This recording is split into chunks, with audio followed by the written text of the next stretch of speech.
Programang ito ay hatid sa inyo ng New Tide with Power of Safeguard, Anti-Hair Fall Control at ng Safeguard. Pamili ka, babaguhin mo ugali mo o babalik na lang ako sa Mexico?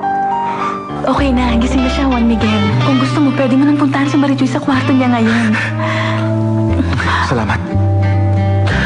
Kahit ilang beses mo pang itanggi. Kahit sabihin mong hindi dahil galit ka sa akin ngayon. Alam kong mahal mo ako. Hindi kita sinaktan gaya ng pananakit mo sa akin. Hindi, Marichuy, hindi ko sinasadya yun. Hindi ko intensyon yun. Sinusumpa ko. Maniwala ka sa akin.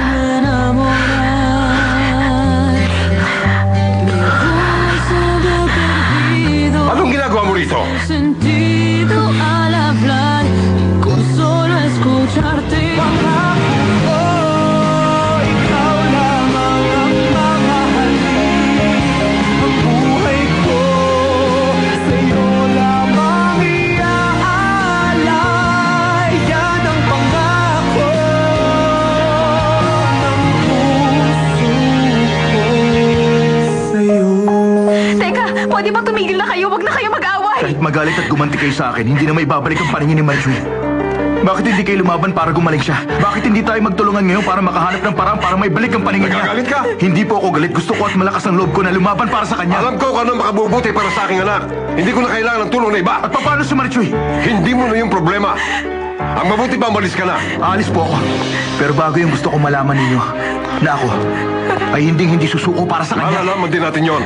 Tama na, pakiusap! Ako mismo magtatuloy sa iyo palabas. Konting respeto naman. Kayong dalawa! Ikaw nirespeto mo ba ako at ang aking anak? Sinabi ko na sa iyo umalis ka. Baka kung ano pang magawa ko sa iyo. Pakiusap sa Patricio. Huminaon kayo. Uulitin ko po sa inyo. Huwag na kayong makialam. Yung gulo sa loob, away yun ng pamilya. Hindi tayo dapat makigulo sa kanila, kaya nga hindi na rin ako pumasok. Huminahon lang kayo, huwag na kayong mag-alala, ha? Teka, sandali lang muna.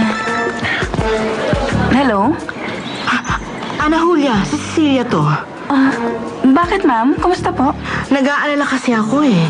Tinatawagan ko si Patricio sa cellphone niya pero hindi niya sinasagot. Di ba nasa ospital siya? Opo ma'am, nandito siya. Nasa kwarto ni Marichuy. Bakit kaya hindi niya sinasagot ang tawag ko? Kasi may naging konting problema lang po. Problema? Ano nangyari sa anak ko? Huminahon lang kayo ma'am. Ayos lang si Marichuy. Ang nangyari kasi, nadatnan kasi ni Sir Patricio sa kwarto ng anak ninyo si Juan Miguel. Ay, Diyos ko po. Huminaon lang kayo sa Patricio. Hindi ako maging mahinaon. Tama na, tumigil na kayong dalawa. Joy, anak. Huwag mo siyang hawakan. Pakiusap, Sir Patricio. Hayaan yung tulungan Hindi ko pwede, siya. ayoko. Kapag lumalapit ka, lagi na lang nasasaktan ang anak ko. Kahit sa mga bangungot niya, ikaw lang ang nakikita niya. Kaya pwede ba umalis ka na? Ayaw na ni Marichuy na lumapit ka sa kanya. Umalis ka na! Tama siya, Juan Miguel. Umalis ka na. Totoong sinasabi ni Papa, ayoko na lumapit ka sa akin. Ayoko nang bumalik ka pa ulit. Kaya sige na. Umalis ka na. Bahala na.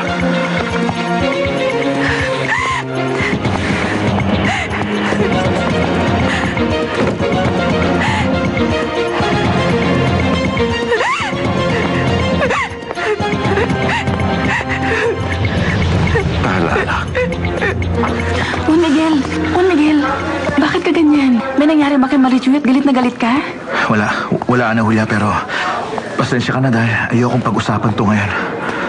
Ano ka ba naman? Huwag ka naman ganyan sa akin pagkatapos kitang papasukin doon. Sabihin mo sa akin, ano bang nangyari kay Marichuy? Masama. Sinisisi niya ako kung bakit siya nabulag. Hindi ba sinabi ko na nga sa'yo yun? Natatnan kami ng papa niya sa kwarto at biglang hindi naging maganda ang takbo ng pag-uusap namin. Nagtalo kaming dalawa, ninervyos si Marichuy. Tumayo siya ng kama para pigilan kami at nahulog siya. Hindi. Sabihin mo hindi totoo yan. Kawawa naman siya. Teka, paano ka naman nakita ni Sir Patricio sa kwarto ni Marichuy? Akala ko ba natutulog na siya? Basta pumasok siya sa kwarto. Ay, Juan Miguel, naawa naman ako sa nangyari sa'yo. Sinubukan ko ang tumulong, pero nasira naman din. Hindi. Hayaan mo na yan. Dahan-dahan na. Ayoko Papa. Hindi. Ayan, ganyan. Dahan-dahan lang. Sige, lumakad ka na. Huwag ka na umiyak. Ayan. Sige, tahan na. Nakita niyo ba? Oo. Ano? Nakita niyo ba ako nahulog? Oo, ninenervous ka lang. Minahong ka lang, anak. Bakit mo ginawa yun? Hindi mo naman kaya. Ba't kailangan pigilan mo kami? Kasi natatakot talaga ako. Hindi ako mapakali sa naririnig ko. Nag-aaway kayo dahil hindi ko kayo nakikita. Nararamdaman ko para magsusuntukan na kayo. At wala na ako ibang maisip na paraan. Kundi ang lumapit po sa inyo para pumagitan sa inyo at masubukan ko mapipigilan ko kayo. Ang hirap, Papa. Pakiramdam ko isa akong inutil. Hindi, anak. Hindi ako makalakad. Hindi ko na rin kaya na matagal na nakatayo. Hindi ganun, anak. Sana, gagaling ka pa, makakakita ka pa ulit. Makakalakad ka ulit. Makapagbibisikleta ka at makikita mo na ulit ang anak mo. Magagawa mo na ulit ang mga dating ginagawa. Pwede ba? Tama na, tumigil na kayo, Papa. Huwag niyo na ako lokohin. Huwag na kayo magsinungaling sa akin. Anong ibig mong sabihin, Marichoy? Alam ko ng totoo, Papa. At alam ko nang hindi na ako gagaling. Kahit maoperahan pa ako. Alam ko hindi na ulit ako makakakita.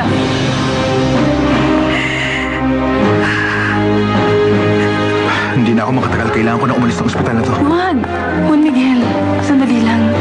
Sasama ako sa'yo. Hindi mo na kailangan sumama. Pero kailangan mo ng kausap. Kailangan mo ilabas ang nasa dibdib mo. Hindi kita iiwan ng ganyan ka. Hindi. Kailangan kong bantayan si Marichoy. Nandun naman ang papa ni Marichuy. Papunta na rin naman si Ma'am Cecilia. Kaya mamaya ako na lang siya babalikan. Hayaan mong sumama ako sa'yo. Alam kong kailangan mo ko.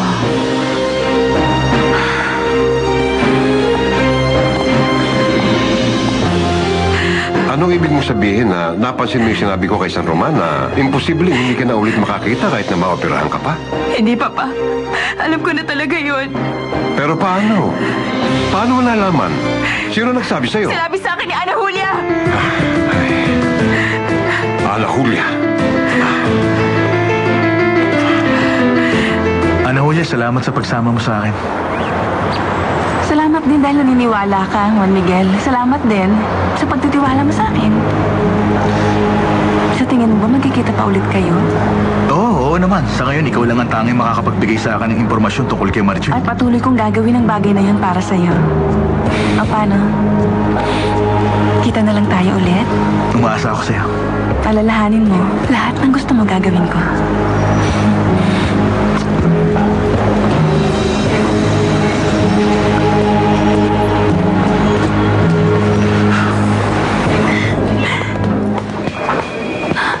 Sir Patricio? Gusto kitang makausap, Ana Julia. Ano pong gusto niyong sabihin? Pumunta tayo sa ibang lugar na kung saan makapag-usap tayo ng walang istorbo.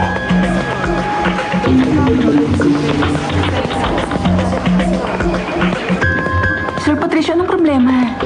Umalis ako dahil pumasok kayo sa kwarto ni Marichuy at ang totoo, kailangan ko kasi... Hindi tungkol doon ang sasabihin ko sa'yo. Tungkol po ba saan? Pwede mo ba ipaliwanag sa akin kung bakit sinabi mo sa anak kong si Marichoy ang totoo na hindi na siya makakakita ulit?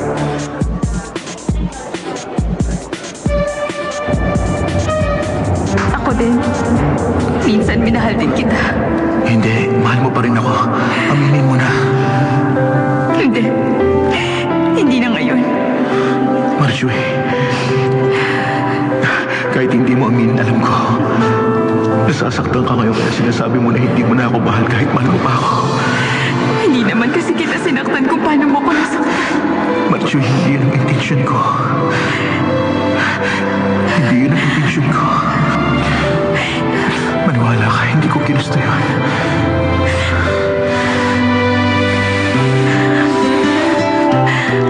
Pakiusap, Sir Patricio. Hayaan mo tulungan ko siya. Pwede, ayoko. Kapag lumalapit ka, lagi na lang nasasaktan ang anak ko. Kahit sa mga bangungot niya, ikaw lang ang nakikita niya. Kaya pwede ba umalis ka na? Ayaw na ni Marichoy na lumapit ka sa kanya. Umalis ka na! Tama siya, Juan Miguel. Umalis ka na. Totoo sinasabi ni Papa, ayoko na lumapit ka sa akin. Ayoko na bumalik ka pa ulit. Kaya umalis ka na. Hindi, Marichoy. Hindi kita isusuko. Hindi ako mawawala sa buhay mo. At ngayon na nakita na kita ulit, ibabalik ko ang paningin mo kahit ano pang maging kapalit nito sa akin. Anong dahilan bakit sinabi mo sa anak kong habang buhay na siyang mabubulag? Nakiusap ako sa inyo huwag gawin yon.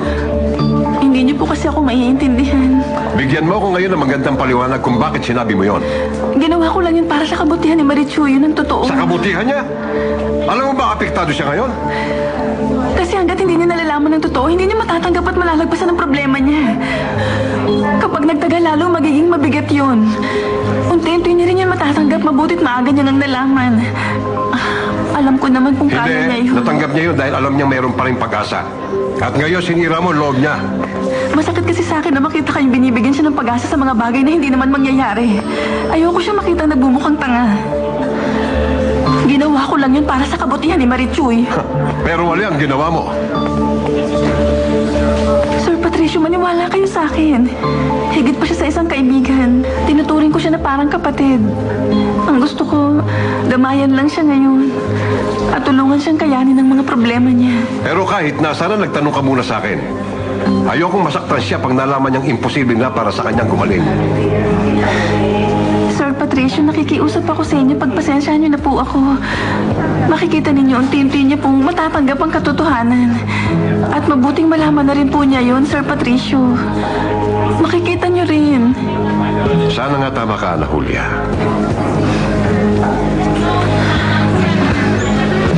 Pero may isang bagay pang gusto kong ipaliwanag mo sa akin.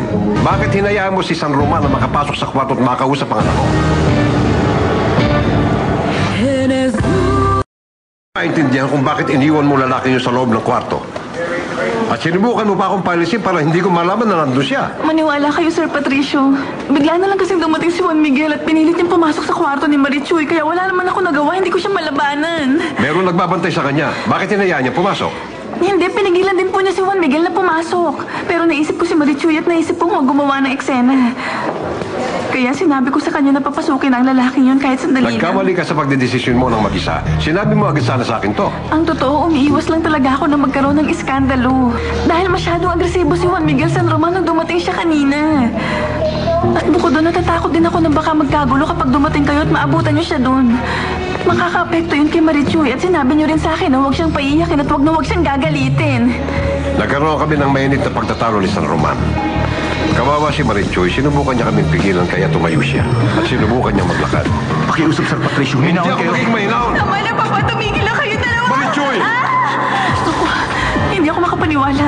Kawawa naman. Kita niyo, iniisip ko si Marichuy. Nang lumabas si Juan Miguel San Roman ng kwarto, hinarap ko na talaga siya. Nagkasagutan kaming dalawa. At sinundan ko talaga siya hanggang labas kung ano-anong pang-iinsulto ang sinabi ko sa kanya. At tingin ko hindi na siya babalik dito.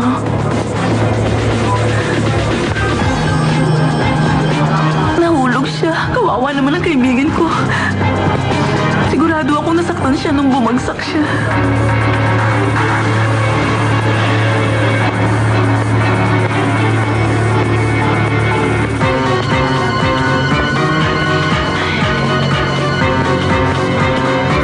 Papunta na si Cecilia, makakaalis ka na rin at makapagpapahinga ka na. Huwag kayong mag-alala sa akin, Sir Patricio. Nandito lang ako hanggat kailangan ninyo ako.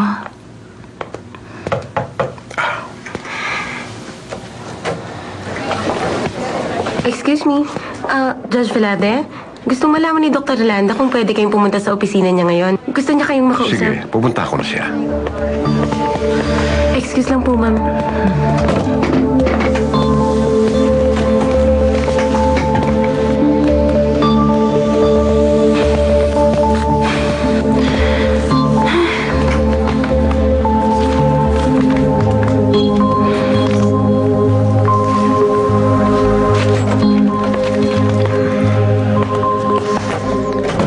Ano yun, Doktor? Gusto ko lang ipaalam sa inyo na hindi na kinakailangan ng inyong anak na magtagal pa dito. Dahil lahat ng mga test na kinakailangan ay nagawa na sa kanya at tapos na. Hindi na rin nanganganib ang buhay niya. At nagkaroon kami ng konklusyon ni Dr. Israel Perez na ang mga mata ng inyong anak ay hindi na magagama. Depende kung makikipagsapalaran siya sa operasyon na mapanganib. Tama po kayo. Gusto kong ipaalam na ang inyong anak ay pwede nang makalabas bukas at pwede nyo na rin siyang maiuwi sa inyong bahay. Nandito na ulit ako sa bahay natin. Nasanay na ako dito sa bahay. Pero ngayon, Iba na talaga dahil habang buhay na ako titira dito at dapat na talaga ako masanay. Kailangan ko makahabol sa ophthalmology. Yung mga hindi ko napag-aralan, binabasa ko. At bakit naman? Hinahanda ako sarili kong opera ng mga mata ni Marichuy ito. Kukonsultahin ko ang mga eksperto sa larangan na yun dahil hindi ko hayaang mabulag si Marichuy habang buhay. Gusto kong tulungan mong maibigay ang mga kailangan ng anak ko. At gusto ko rin na turuan mo siya. Sa anong paraan? Kailangan matutunan ni Marichuy na gumawa ng mga bagay na mag-isa. Kailangan niyang umikot sa bahay, kumain na mag-isa, kumilos na parang natural hanggat maaari. Ngayon na?